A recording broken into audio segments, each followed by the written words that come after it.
உலகம் முழுவதும் உள்ள சன்லைஃப் தொலைக்காட்சி நேயர்களே, உங்கள் அனைவருக்கும் வணக்கம். இது நாட்டு மருத்துவம், நலம் தரும் மருத்துவம், எல்லோருக்கும் ஏற்ற பக்க விளைவுகள் இல்லாத பாதுகாப்பான பண செலவுகள் இல்லாத எளிய மருத்துவம். இந்த நிகழ்ச்சியிலே ஒவ்வொரு மருத்துவ குறிப்பாக பார்த்து பழகி பயன்பெற்று வருகின்றோம். இன்று சில மருத்துவ குறிப்புகளை நாம் தெரிந்து கொள்வோம். த அக்னே பிம்பிள்ஸ் என்றெல்லாம் ஆங்கிலத்திலே சொல்லப்பெறுகின்ற இந்த பருக்கள், முகப்பருக்கள், இது பருவ காலத்திலே ஆணாக இருந்தாலும் சரி பெண்ணாக இருந்தாலும் சரி வந்து துன்பம் தரக்கூடிய ஒன்றாக விளங்குகிறது. சிலருக்கு இது சீழ்பிடித்து இந்த செப்டிக் என்கின்ற நிலைக்கு மாறி அதிகமான வலியை தரக்கூடியதாக, நிரந்தரமான ஒரு அடையாளத்தை தரக்கூடியதாக விளங்கக்கூடியது என்பது நாம் அறிவோம். இந்த பிம்பிள்ஸ் என்று சொல்லுகின்ற பருக்களுக்கு மிக முக்கியமான காரணம் தோலிலே ஏற்படுகின்ற அடைப்புகள். த போர்ஸ், த ஸ்கின் என்று சொல்லுகின்ற தோலிலே இருக்கின்ற நுண்மையான போர்ஸ் என்று சொல்லுகின்ற ஓட்டைகள் அடைப்பட்டு கொழுப்பு சத்துவம் உள்ளேயே தங்கி அது பருவாக மாறி நமக்கு தொல்லை தருவதாக விளங்குகிறது. இதற்கு கேரிக்கா பப்பாயா என்று ஆங்கிலத்திலே சொல்லப்பெறுகின்ற பப்பாளி பழ விழுது ஒரு அற்புதமான மருந்தாகிறது. பெப்பைன் என்று சொல்லுகின்ற என்சைம் இதில் மிகுதியாக இருக்கிறது. அது ஒரு anti inflammatory, analgesic, coolant, soothing agent என்றெல்லாம் சொல்லுகின்ற மருத்துவ குணத்தை பெற்றிருக்கிறது. இந்த பப்பாளி விழுதை எடுத்து முகம் முழுவதும் படுகின்ற வகையிலே 15 அல்லது 20 நிமிடங்கள் தேய்த்து வைத்திருந்து பின்பு வெதுவெதுப்பான நீரினாலே முகத்தை கழுவி விடுவதனாலே நாளடைவிலே இந்த பருக்கள் வருவது என்பது குறைந்து போகும். தோலிலே இருக்கின்ற அடைப்புகள், இறந்த செல்கள் அத்துணையும் வெளியேறி தோல் அழகான நிலையை பெறும். அது மட்டுமல்லாமல் 2 துண்டு பப்பாளி இரவு நேரத்திலே படுக்க புகுமுன் நாம் உண்டு விட்டு படுப்பதனாலே இதிலே இருக்கின்ற நார் சத்துவம் மலச்சிக்கலை போக்கி உடலின் உள்ளேயும் அழுக்கு சேராத வண்ணம் நம்மை பாதுகாக்கக்கூடியதாக விளங்குகிறது. ஓரிரு பருக்கள் இருக்கிறது என்று சொல்லுகின்ற பொழுது இந்த பப்பாளி விழுதை எடுத்து பஞ்சில் நனைத்து அந்த பருக்களின் மேலே போட்டு வைத்திருந்து அரை மணி நேரம் கழித்து கழுவி விடுவதனாலே இந்த ஓரிரு பருக்கள் இருந்தால் அவையும் விலகி போகும் என்பதை இங்கே சுட்டிக்காட்ட விரும்புகின்றேன். அன்பான நேயர்களே, கொழுப்பு சத்துவம் அதிகமாகின்ற பொழுது அது இரத்த ஓட்டத்தை தடை செய்யக்கூடியதாக விளங்குகிறது. கால்களிலேயும் சரி மற்ற உடல் பகுதிகளிலேயும் சரி இரத்த நாளங்களிலே கொழுப்பு சத்துவம் சேருகின்ற நிலையிலே குருதி ஓட்டம் தடைபடுகிறது. இதனாலே இதய அடைப்பு, இதய வலி, கால் வலி இவை போன்றவை ஏற்படுகின்றன. இதற்கு மிக முக்கியமான ஒரு கொழுப்பாக லோ டென்சிட்டி லிபிட் என்று சொல்லுகின்ற எல்டிஎல் கொழுப்பை சொல்லுவார்கள். இந்த எல்டிஎல் கொழுப்பை குறைக்கக்கூடிய ஒரு உணவு என்று பார்க்கின்ற பொழுது இந்த அல்மாண்ட் என்று ஆங்கிலத்திலே சொல்லுகின்ற பாதம் பருப்பு ஒரு அற்புதமான மருந்தாகி இதில் இருக்கின்ற mono unsaturated fat, poly unsaturated fat என்ற 2 வித கொழுப்பு சத்துவமும் அதிகமான நார் சத்துவமும் சேர்ந்து தேவையற்ற கொழுப்பான எல்டிஎல் கொழுப்பை கரைக்கக்கூடிய ஒரு பணியை செய்கிறது. அன்றாடம் 10 முதல் 15 பாதம் பருப்பு எடுத்து இரவு நேரத்திலே நீரில் இட்டு ஊற வைத்து காலையிலே அதனுடைய மேற்புற தோலையெல்லாம் நீக்கிவிட்டு உட்பருப்பை மட்டும் பாலோடு கலந்து கொதிக்க வைத்து சாப்பிடுவது அல்லது அப்படியே மென்று சாப்பிடுவது என்று சில நாட்கள் நாம் பயன்படுத்துகின்ற பொழுது த லோ டென்சிட்டி லிபிட் என்று சொல்லுகின்ற எல்டிஎல் கொலஸ்ட்ராலை குறைத்து நமக்கு தேவையான முக்கியமான கொலஸ்ட்ரால் என்று சொல்லக்கூடிய ஹை டென்சிட்டி லிபிட் HDL என்கின்ற கொழுப்பு சத்துவத்தை அது நமக்கு தந்து இதய ஆரோக்கியத்துக்கு இதமான சூழ்நிலையை இந்த பாதம் தருகிறது என்பதை நாம் மறத்தல் ஆகாது.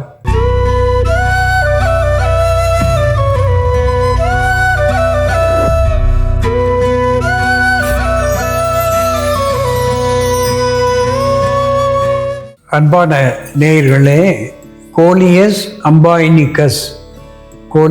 அம்பாய்னிகஸ் என்று தாவர பெயராலே சுட்டப்பெறுவது இந்தியன் போரேஜ் என்ற ஆங்கில பெயரை பெற்றிருப்பது, மெக்சிகன் மின்ட் என்று கூட இதை ஆங்கிலத்திலே சொல்லுவார்கள், ஓமவல்லி அல்லது கற்பூரவல்லி என்று தமிழ் பெயரை இது பெற்றிருக்கிறது. ஓமவல்லி, கற்பூரவல்லி. இதனுடைய இலைகள் நிறைய நீர் சத்துவத்தை பெற்றிருப்பது எளிதிலே உடையக்கூடிய ஒன்றாக விளங்குகிறது. இதனுடைய மனம் ஓமத்தினுடைய மனத்தை ஒத்ததாகவும், இதை உள்ளுக்கு பயன்படுத்துகின்ற பொழுது ஓமத்தினுடைய மருத்துவ குணத்தை இது தரக்கூடியதாகவும் விளங்குகிறது. இதனுடைய இலையை 1 அல்லது 2 எடுத்து நாம் மென்று அதனுடைய சாற்றை விழுங்கி விடுவதனாலே இந்த பேட் ஓடர் என்று சொல்லுகின்ற வாய் துர்நாற்றத்தை போக்கக்கூடிய ஒன்றாக இருக்கிறது. ஈறுகளுக்கும் பற்களுக்கும் இடையே இருக்கின்ற பாக்டீரியாஸ் என்று சொல்லக்கூடிய நுண் கிருமிகளை போக்குகின்ற ஒரு ஆன்டிபாக்டீரியல், ஆன்டிஃபங்கல், ஆன்டிமைக்ரோபியல் என்கின்ற மருத்துவ குணத்தை இது பெற்றிருக்கிறது. இதனுடைய சாற்றை நாம் உள்ளுக்கு விழுங்குவதனாலே இது நெஞ்சக சளியை கரைத்து வெளித்தள்ளக்கூடிய ஒரு எக்ஸ்பெக்டோரண்ட் என்கின்ற மருத்துவ குணத்தை பெற்றிருக்கிறது. ஒரு ஆன்டி ஆஸ்மேட்டிக் என்கின்ற வகையிலே மூச்சு திணறல், மூச்சு முட்டுதல் இவற்றை தணிக்கக்கூடிய ஒன்றாக, நுரையீரலிலே பற்றி இருக்கின்ற சளியை கரைக்கக்கூடிய ஒரு டீகன்ஜஸ்டன்ட், மியூகோபுருலண்ட் என்கின்ற மருத்துவ குணத்தை இது பெற்றிருக்கிறது.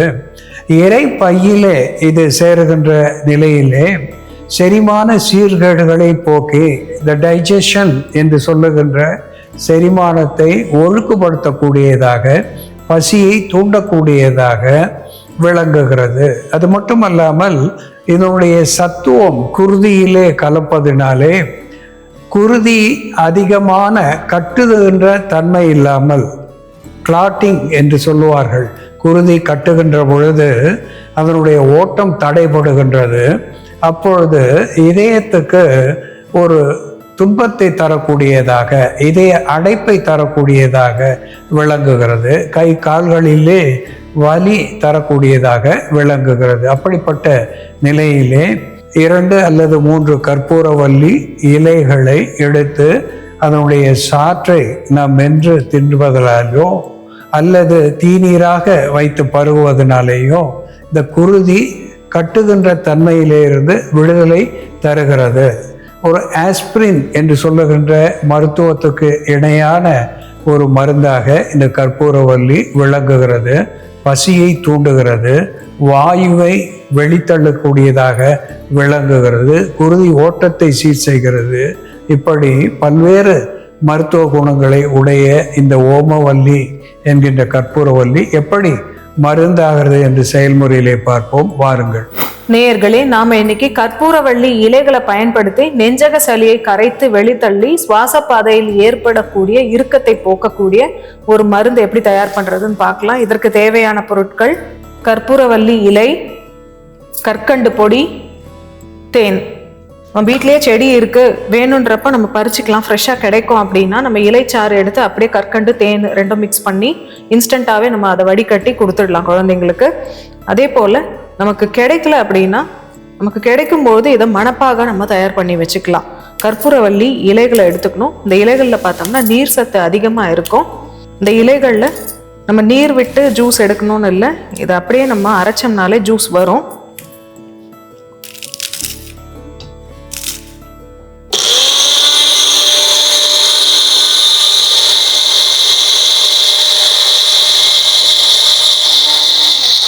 கற்பூரவள்ளி இலைகளை அரைச்சி சாறு எடுத்துக்கிட்டோம். இந்த சாறை மட்டும் வடிகட்டிக்கலாம். நம்ம மணப்பாக்கு தயார் பண்ணுவதற்கு அளவு பார்த்தோம்னா இலைச்சாறு எந்த அளவுக்கு இருக்கோ அதே அளவுக்கு தேன், அதே அளவு கற்கண்டு பொடி மிக்ஸ் பண்ணணும். அதே மாதிரி மணப்பாகு நம்ம ப்ரிப்பேர் பண்ணிட்டோம்னா அது கொடுக்க வேண்டிய அளவு, 1 வயதிற்கு மேற்பட்ட குழந்தைகளுக்கு நம்ம 5 சொட்டு அந்த மணப்பாகு கொடுக்கலாம். பெரியவர்கள் 1 ஸ்பூன் அளவுக்கு எடுத்துக்கலாம். 5லிருந்து 10 ml வரைக்கும் கற்பூரவள்ளி மணப்பாகு எடுத்துக்கலாம்.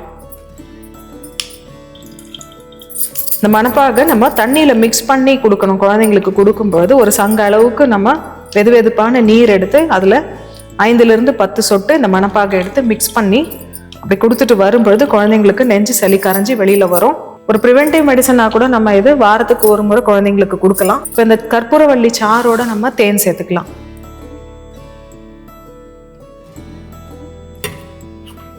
கற்கண்டு பொடியும் சேர்த்துடலாம்.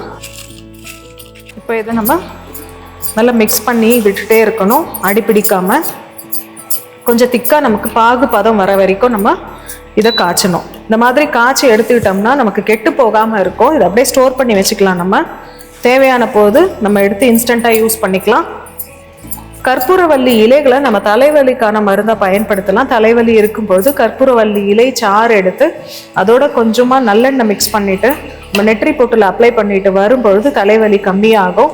தலைவலிக்கான மாத்திரை கூட நம்ம இது தயார் பண்ணிக்கலாம். கற்பூரவள்ளி இலை சாரோட இஞ்சி சாறு மிக்ஸ் பண்ணிவிட்டு அதோட நம்ம காவிக்கல் இருந்ததுன்னா அதை நல்லா பொடி பண்ணி சலிச்சுட்டு இந்த சாறு விட்டு அதை பிசைஞ்சு மாத்திரைகளாக உருட்டி காய வச்சுக்கணும். தேவையான பொழுது நம்ம அதை தண்ணீர் விட்டு இழைச்சி நெற்றியில் பற்றா போட்டுட்டு வரும்பொழுது தலைவலி கம்மியாகும். நமக்கு டைஜஷன் ப்ராப்ளம், கேஸ் ட்ரபிள்லாம் இருந்ததுன்னா கற்பூரவள்ளியை மருந்தாக பயன்படுத்தலாம். கற்பூரவள்ளி இலை சாரோட நம்ம சுக்கு மிக்ஸ் பண்ணிவிட்டு கொஞ்சமாக மிளகு மிக்ஸ் பண்ணி வெந்நீரில் சேர்த்து சாப்பிட்டுட்டு வரும்பொழுது ப்ளோட்டிங், ஃப்ளாட்டுலன்ஸ் போன்ற பிரச்சனைலாம் இல்லாமல் இருக்கும். வயிறு உப்புசம், வயிற்றில் அதிகப்படியான காற்றோட்டம், செரிமானமின்மை போன்ற பிரச்சனைகள் சரியாகும். மணப்பாகு தயார் பண்ணும்போது இந்த மாதிரி பொங்கி வரும். சிறு தீயில வச்சு நம்ம கிளறிட்டே இருந்தோம்னா கரெக்டான பதத்துக்கு வந்துடும். இதில் நீர் சத்து இல்லாமல் நம்ம கரெக்டாக எடுத்து வச்சுக்கிட்டோம்னா கெட்டு போகாது. கொஞ்சம் நீர் சத்து அதிகமாக இருந்ததுன்னா நமக்கு ஒரு 2-3 நாள்லேயே லேசாக ஃபங்கஸ் ஃபார்ம் ஆக ஆரம்பிச்சிடும். அதனால் பதமாக தயார் பண்ணி வச்சுக்கணும். கற்பூரவள்ளி இலைகளை நம்ம வலி நிவாரணியாகவும் மேல் பூச்சி மருந்தாக பயன்படுத்தலாம். நமக்கு காலில் வீக்கம், வலி போன்ற பிரச்சனை இருந்ததுன்னா கற்பூரவள்ளி இலை சாரோட நம்ம பூண்டு மற்றும் நல்லெண்ணெய் சேர்த்து தைலமாக காய்ச்சி அதை மேல் பூச்சா பயன்படுத்திட்டு வரும்பொழுது மூட்டுகளில் ஏற்படக்கூடிய வலி, நரம்புகளில் ஏற்படக்கூடிய வலி கம்மியாகும்.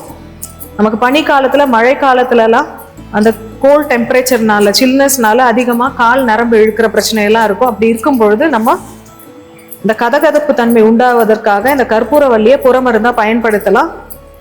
பூண்டு, நல்லெண்ணெய் சேர்த்து தைலமாக காய்ச்சி கற்பூரவள்ளி இலைச்சாறு சேர்த்து இந்த தைலத்தை எக்ஸ்டர்னலாக அப்ளை பண்ணிட்டு வரும்பொழுது நமக்கு கால் குடைச்சல்லாம் இல்லாமல் இருக்கும். இப்போ இந்த பொங்கிறது கம்மியாயிடுச்சு, திக்காக ஆரம்பிச்சிடுச்சு. ஏற்கனவே நம்ம வடிகட்டிட்டதுனால அதை அப்படியே எடுத்து யூஸ் பண்ணலாம், வடிகட்ட வேண்டாம்.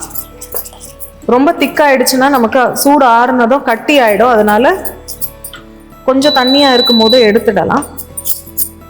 இந்த மாதிரி கொஞ்சம் திக்கானதும் நம்ம எடுத்துட்டோம்னா கரெக்டாக இருக்கும். இந்த மருந்து இப்போ தயாராகிடுச்சு.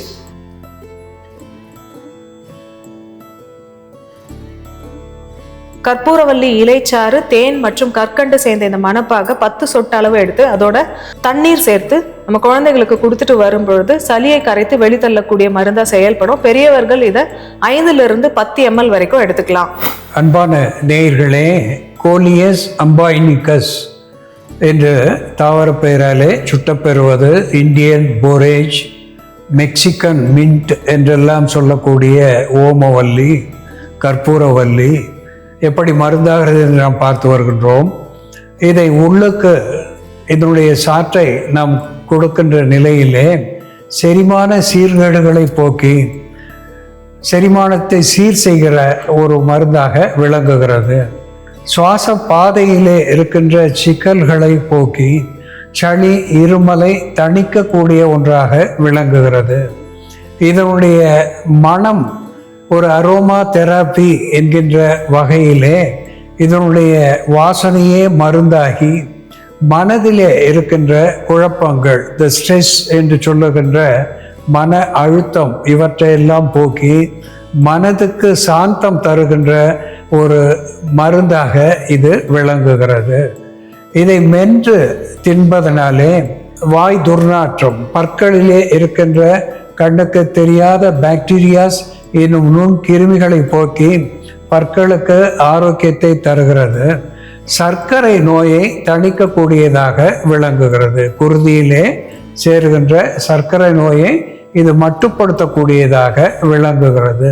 த டிஸ்மெனோரியா என்று ஆங்கிலத்திலே சொல்லப்பெறுகின்ற பெண்களுக்கு வருகின்ற பெரும்பாடு, இந்த பெரும்பாடு என்று சொன்னால் இந்த மாதவிலக்கு ஆகின்ற 3 நாட்கள் அவர்களுக்கு அடிவயிற்று வலி, இடுப்பு வலி இவை ஏற்படுவது இயற்கை. அப்படிப்பட்ட நிலையிலே இந்த கற்பூர வள்ளி தீநீர் சேர்த்து பருகுவதனாலே அந்த வலியிலே இருந்து அவர்களுக்கு விடுதலை கிடைக்கும்.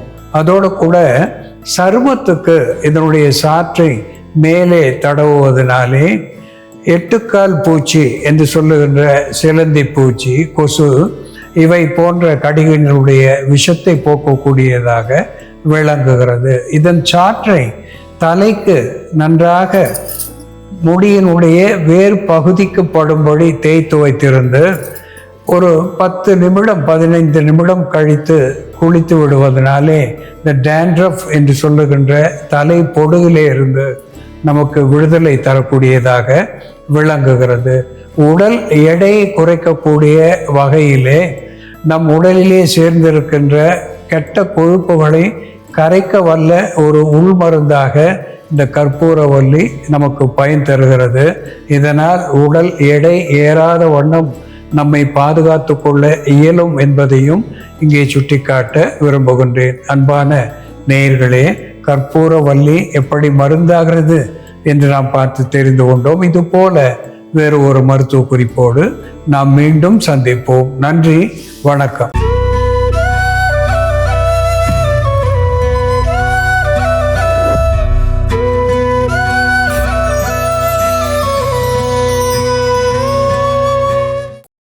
இன்னும் பல வீடியோக்களை காண சன் லைஃப் சேனலை சப்ஸ்கிரைப் பண்ணுங்க.